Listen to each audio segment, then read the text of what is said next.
आपका एक्सीडेंट हो जाए और आपको खून की जरूरत हो, पर आपकी जान बचाने के लिए इंसान का खून नहीं बल्कि पक्षी के खून की अगर जरूरत हो, तो आप ऐसे में क्या करेंगे? क्या यह मुमकिन है कि मनुष्य के शरीर में किसी पक्षी का खून चढ़ाया जा सके? क्या आप ऐसे किसी इंसान को जानते हैं? क्या आप सुनना चाहेंगे ऐसी अजीबो गरीब कहानी? सुमन, आज तुम मेरे कितने करीब हो, यकीन नहीं हो रहा। प्रेम, लो मेरा हाथ पकड़ो। अब तुम्हें यकीन हो जाएगा कि मैं सिर्फ तुमसे प्यार करती हूँ। लेकिन उस मनोहर का क्या होगा? उससे क्या बोलोगी? वो तुमसे दीवानों की तरह प्यार करता है। अरे वो तो एक नंबर का नाकारा है। उस निकम्मे लड़के के साथ मुझ जैसी खूबसूरत लड़की भला कैसे रिलेशन रख सकती है? सोचो, उसको तो किस भी करना नहीं आता, बहुत बैकवर्ड है। कहता है शादी से पहले मुझे हाथ नहीं लगाएगा।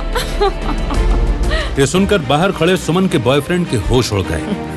सच में सुमन, फिर इतने दिन तक तुमने उसे कैसे झेला? बस पूछो मत। देखो तो आज उसका बर्थडे है, मुझसे बोलकर गया है कि मेरे लिए पार्टी ऑर्गेनाइज करने जा रहा है। जिसकी जेब में फूटी कौड़ी नहीं है वो भला मेरे स्टैंडर्ड की पार्टी कैसे कर सकता है? सुमन, उसकी पार्टी भी उसी की तरह फटीचर होगी। इतना सुनते ही मनोहर दरवाजे पर जोर से लात मारता हुआ कमरे के अंदर घुसता है। सुमन उसे चौंक कर देखती है। उसके सामने हाथों में फूल पकड़े मनोहर खड़ा था। सुमन अपने कपड़े ठीक करती हुई थोड़ा घबरा कर कहती है, मनोहर तुम? सुमन, तुम इस कमरे में क्या कर रही हो? ये लड़का कौन है? इससे पहले कि सुमन कुछ बोलती, उस लड़के को देख मनोहर गुस्से में पागल हो जाता है, क्योंकि सुमन का नया प्रेमी कोई और नहीं बल्कि मनोहर का बचपन का दोस्त प्रेम था। प्रेम, तुम मेरे साथ तुम ऐसा करोगे? मैंने ये सपने में भी नहीं सोचा था। मनोहर, तुम्हें जो भी कहना है मुझसे कहो, मैं जो चाहे करूँ। तुम होते कौन हो मुझे रोकने वाले? सुमन, मेरे बर्थडे के दिन तुमने ऐसी गंदी हरकत की, वो भी मेरे जिगरी दोस्त के साथ। तुम दोनों कभी खुश नहीं रह पाओगे। मनोहर की बात सुनते ही प्रेम ने उसे जोर का थप्पड़ मारते हुए कहा, आज से सुमन मेरी है। इससे बदतमीजी की तो तुझे मैं जान से मार डालूंगा, समझा? मनोहर सुमन से गिड़गिड़ाता हुआ कहता है, सुमन प्लीज ऐसा मत करो, नहीं तो मैं मर जाऊंगा। कल के मरते आज मरो, मुझे कोई फर्क नहीं पड़ता। चलो प्रेम, यहाँ से चलते हैं। जब तक इसके सामने रहेंगे इसका नाटक ऐसे ही चलता रहेगा। सुमन मनोहर को धक्का देकर अपने घर से भगा देती है। मनोहर मुंह लटकाए हुए वहाँ से निकल जाता है और अपनी बेबसी पर रोने लगता है।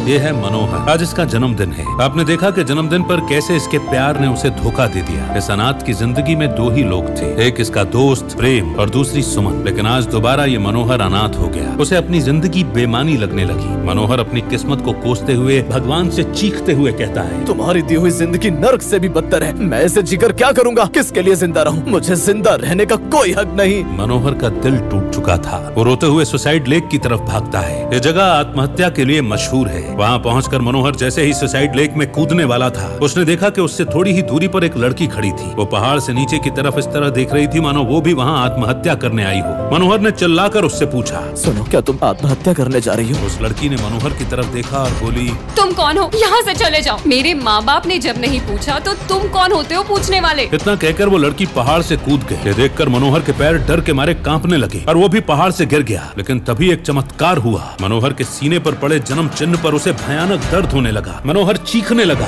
उसने अपना हाथ सीने पर रखना चाहा, लेकिन तभी उसके शरीर में अजीब तरह की हरारत हुई और उसके अंग किसी पक्षी की तरह तब्दील होने लगे और वो कुछ ही पलों में पक्षी की तरह उड़ने लगा। उसने पहाड़ से गिर रही उस लड़की को बीच हवा में जाकर पकड़ लिया और उसे मरने से बचा लिया। आपने कैसे मुझे बचा लिया? आप तो हमारी तरह मनुष्य हैं, फिर आप कैसे उड़ सके? मनोहर को अपनी शक्ति और चमत्कार पर यकीन नहीं हो रहा था। कुछ घंटे पहले जिसे कोई भी आसानी से दुत्कार सकता था, वो अब हवा में उड़ सकता था। वो हैरान आंखों से अपने हाथ देखने लगा। अब मनोहर क्या करेगा? क्या मनोहर सुहाना और प्रेम से अपनी बेइज्जती का बदला लेगा? मनोहर दिमाग में इसी उलझन को लिए अपने घर लौट आया तो रात भर उसी घटना के बारे में सोचता रहा। मैं क्या सुपरमैन बन गया हूँ या सुपरमैन की आत्मा मेरे अंदर आ गई है? ये सब कैसे हुआ? समझ में नहीं आ रहा है। मनोहर अपने कमरे में दोबारा उड़ने की कोशिश करता है, लेकिन धड़ाम से जमीन पर गिर पड़ता है और थक हार कर सो जाता है। मनोहर अभी सुबह सो ही रहा था कि तभी धड़ाम से उसके घर के ऊपर एक बड़ा सा 100 साल पुराना पेड़ गिर पड़ता है। घबराकर मनोहर उठता है तो देखता है कि घर टूट चुका है। उसमें से हजारों की संख्या में पक्षी अपने घोंसले से निकलकर उड़ रहे थे। पूरा आसमान पक्षियों से भर गया। गांव के लोग अचानक आसमान में लाखों पक्षी देखकर डर जाते हैं। तभी आसमान में उड़ रहा एक पक्षी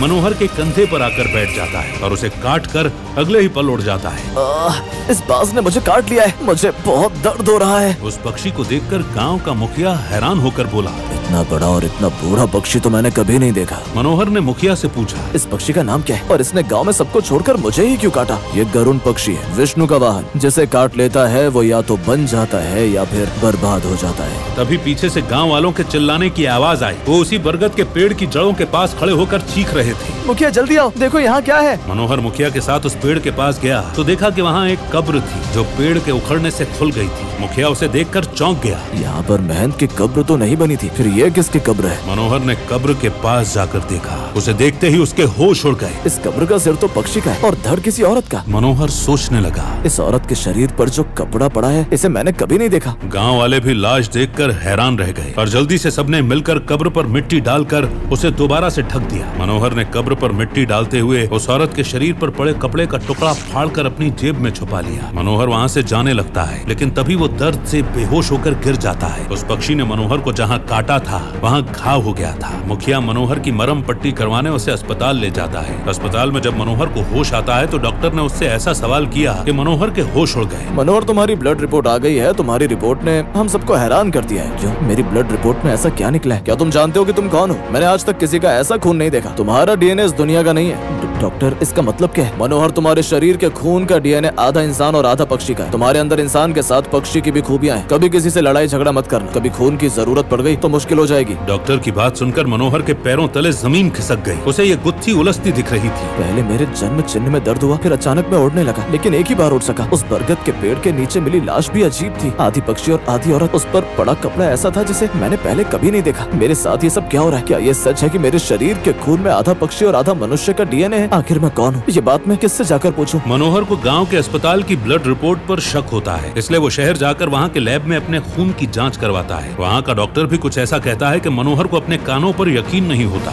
मनोहर, तुम्हारा ब्लड रेयर है, ऐसा खून जल्दी मिलता नहीं है। मुझे समझ में नहीं आ रहा कि तुम्हारा खून इतना अलग कैसे है। हमें बहुत समय से इस तरह के ब्लड सैंपल का इंतजार था। ये हमारी रिसर्च में बहुत काम आएगा। डॉक्टर की बात सुन मनोहर आगे आने वाले खतरे को भांप गया। उसने फौरन रिपोर्ट उठाई और वहाँ से बाहर निकलने लगा। उसके निकलते ही डॉक्टर ने किसी को फोन किया और बोला, जिस खून के सैंपल का हमें बेसब्री से इंतजार था वो हमें मिल गया है। बहुत जल्द हम इस दुनिया पर राज करेंगे। ब्लड सैंपल तुमको भेज रहा हूँ, तैयारी कर लो। आखिर कौन मनोहर के ब्लड सैंपल के पीछे पड़ा है? क्या है मनोहर के ब्लड में जिससे इस दुनिया पर राज किया जा सकता है? मनोहर अपने बारे में जानने के लिए पागलों की तरह दर बदर भटकता रहा, लेकिन उसके हाथ कुछ नहीं आया। फिर एक दिन मनोहर की लाइब्रेरी में नमिता से मुलाकात होती है। नमिता मनोहर को परेशान देख उससे पूछती है, लगता है आप लाइब्रेरी पहली बार आए हैं। मैं क्या आपकी कोई मदद कर सकती हूँ? आपका नाम क्या है? मनोहर ने घबरा कर जवाब दिया, जी मेरा नाम मनोहर है। यहाँ क्या कोई ऐसी किताब होगी जिससे खून में दो तरह के डीएनए के बारे में पढ़ा जा सके? मैं नमिता हूँ। लगता है आप फ्यूजन डीएनए के बारे में पढ़ना चाहते हैं, यानी जब दो अलग तरह के डीएनए मिलकर एक नए तरीके का डीएनए बनाते हैं। जी हाँ, मुझे उसी की जरूरत है। मतलब मुझे ऐसी ही चीजों में दिलचस्पी है। नमिता लाइब्रेरी के बुक शेल्फ से कुछ किताबें निकालकर मनोहर को देती है। ये लीजिए, इन किताबों में आपको सब मिल जाएगा। इस किताब को किसी भारतीय ऋषि ने बहुत साल पहले लिखा था। मनोहर और नमिता के बीच जल्दी ही बहुत अच्छी दोस्ती हो गई। अब मनोहर के दिल में नमिता के लिए खास जगह थी। एक शाम जब वो दोनों कॉफी हाउस से कॉफी पीकर निकल ही रहे थे कि कोई पीछे से आया और मनोहर पर किसी नुकीली चीज से हमला करके भाग गया। मनोहर जमीन पर गिर पड़ा। नमिता उसे देखकर जोर से चीखी, मनोहर, तुम ठीक तो हो ना? तुम्हारे कितना खून बह रहा है।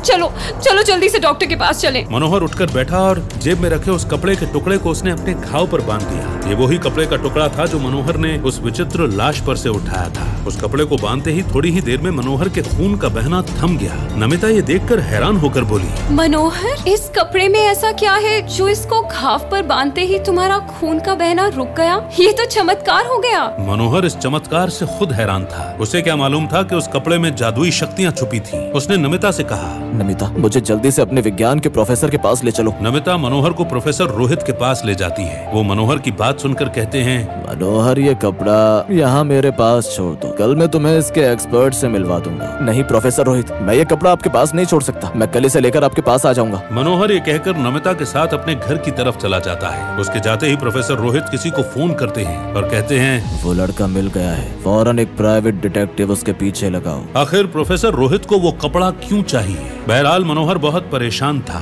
उसे रात भर नींद नहीं आई। सारी रात वो उस कपड़े के बारे में सोचता रहा। अगले दिन प्रोफेसर रोहित उसे पंडित हरि प्रसाद से मिलाने ले गए। पंडित हरि प्रसाद पुरातात्विक विशेषज्ञ हैं। उस कपड़े को देखते ही उनकी आंखें चमक उठी। वे मनोहर से बोले, मनोहर, ये जिस कपड़े का टुकड़ा तुम लेकर आए हो वो इस दुनिया का नहीं है। फिर उन्होंने उस कपड़े पर एक बोतल से कुछ बूंदें गिराई, जिससे उस कपड़े में छेद हो गए, लेकिन फिर कुछ ही क्षण में वो छेद गायब भी हो गए। ये देखकर पंडित हरि प्रसाद उत्साहित हो उठे और बोले, देखा, ये अद्भुत है। मैंने कहा था ना कि ये कपड़ा इस दुनिया का नहीं है। मनोहर परेशान हो गया। उसकी गुत्थी सुलझने के बजाय और उलझती जा रही थी। वो सोचने लगा, आखिर ये कपड़ा कौन से युग का है और इसका क्या रहस्य है? पहले पक्षी और अब ये कपड़ा। क्या मैं अपने जन्म की इस गुत्थी को सुलझा सकूंगा? पंडित हरि प्रसाद की बात सुनकर मनोहर का दिमाग सुन्न पड़ गया। उसने पूछा, पंडित जी, आप क्या कहना चाहते हैं? ये कपड़े का टुकड़ा इस दुनिया का नहीं है तो फिर कहाँ का है? मनोहर, ये कपड़ा उस दुनिया में कवच का काम करता होगा। ये कपड़ा तुम्हें कहाँ से मिला? ये मुझे घर के एक पुराने संदूक में रखा मिला। पंडित जी, मुझे ये कपड़ा दे दो, मैं इस पर रिसर्च करूंगा। नहीं पंडित जी, इसे मैं किसी को नहीं दे सकता। मनोहर ने पंडित जी के हाथ से वो कपड़ा छीना और वहाँ से बाहर निकल गया। वो तेजी से अपने कदम बढ़ाता हुआ चला जा रहा था कि तभी उसे लगा कि उसके साथ कोई और भी चल रहा है। मनोहर ने अपनी गर्दन घुमाकर बगल में देखा